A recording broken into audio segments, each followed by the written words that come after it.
करुणावतारं करुणावतारं संसारसारं भुजगेन्द्रहारं सदा वसन्तं विद्यारविन्दे भवं भवानी सहितं नमामि मन्दारमाला कलितालकारे कपालमालाङ्कितसुन्दराय दिगम्बराय च दिगम्बराय नमः शिवाय च नमः शिवाय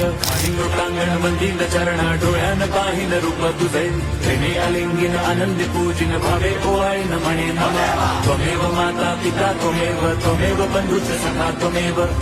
विद्या द्रवणं त्वमेव सर्वं मम देवदेव कायेन वाचा मनसेन्द्रियैर्वा बुद्ध्यात्मना वा प्रकृति स्वभावात् करोमि यद्यत् सकलं परस्मै नारायणायति समर्पयामि अच्युतं केशवं राम नारायणं कृष्णदामोदरं वासुदेवं हरिं श्रीधरं माधवं गोपिका वल्लभं जानकी नायकं राम